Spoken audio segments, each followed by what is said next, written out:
दुनिया भर के बाजारों से आज आपके लिए मिले जुले संकेत है। अमेरिका में हल्की फुल्की कमजोरी रही, डाउ में नैस्डैक वगैरह ठीक है, तो यानी कि ग्लोबल मार्केट्स मिले जुले हैं। फेड की मीटिंग के बाद भी बहुत ज्यादा ऊपर नीचे होते हुए दिख नहीं रहे।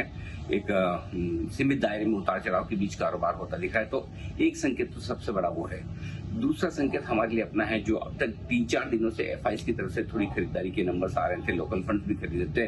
आज के नंबर थोड़े से निराश करने वाले आप मान सकते हैं। 3000 करोड़ की बिकवाली हुई कैश मार्केट में एफआईज की तरफ से, 550 करोड़ की बिकवाली लोकल फंड्स ने की, लेकिन कुछ ब्लॉक डील्स भी है, ये ध्यान में रखिए। और उस लिहाज से नंबर ज्यादा बुरे नहीं, क्योंकि 2700 करोड़ के इंडेक्स फ्यूचर्स खरीदे हैं और 300 करोड़ के स्टॉक फ्यूचर्स बेचे हैं। तो नेट में कहूंगा कि एफआईज के नंबर्स मिले जुले हैं। और लोकल फंड से अगर 550 करोड़ की बिकवाली करते तो उसे भी न्यूट्रल मानिए। तो आज के संकेतों में ग्लोबल भी न्यूट्रल है, लोकल फंड्स के भी न्यूट्रल है, एफआईज के संकेत भी न्यूट्रल है और वायदा कारोबार के संकेत भी आपके लिए न्यूट्रल ही है। वैसे वीकली एक्सपायरी दोनों ही हो चुकी है, निफ्टी की, बैंक निफ्टी की, और उसके बाद बहुत ज्यादा संकेत आपके लिए है नहीं।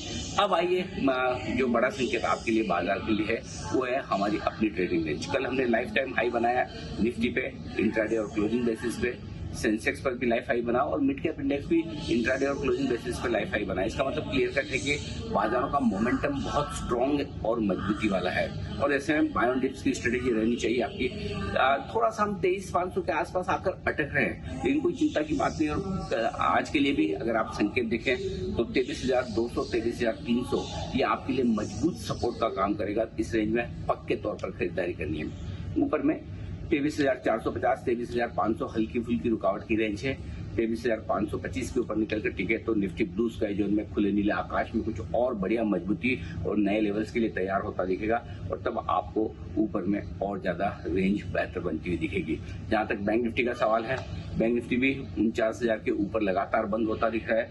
पिछले कम से कम 7 ट्रेडिंग सेशन ऐसे हो चुके हैं जब हम 49,000 के ऊपर बंद हुए हैं। तो अब के लिए जो इमीडिएटली बैंक निफ्टी पर सपोर्ट है वो है 49,525, 49,725।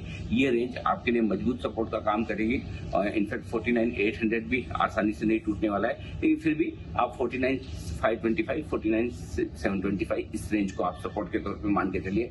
और ऊपरी स्तरों पर 50,075 से लेकर 50,225 की ये हल्की फुल्की रुकावट की रेंज है। एक बार 50,250 को बैंक निफ्टी ने पार किया तो फिर बैंक निफ्टी में बढ़िया ब्रेकआउट आता दिखेगा, जो 50,500, 50,650 तक बैंक निफ्टी को ले जा सकता है। और निफ्टी में भी सिमिलरली 23,500, 23,525 के ऊपर ब्रेकआउट आया तो फिर 23,600, 23,800 के बड़े लेवल आपको देखने को मिल सकते हैं। तो फिलहाल बाजारों का ओवरऑल मूड माहौल ठीक है। डिप में खरीदारी की स्ट्रेटेजी रखें। जिस तरह से पिछले 3-4 दिनों का मूड है, ऊपर में प्रॉफिट बुकिंग भी आ रही है, तो ऊपर के रुकावट के लेवल पर प्रॉफिट बुकिंग भी करें। एक ही स्पेस है जो सबसे ज्यादा मजबूत दिख रही है, वो है मिड कैप और स्मॉल कैप शेयरों की। वहां पर दमदार खरीदारी करने की राय अब भी आपके लिए है। ओके, तो ये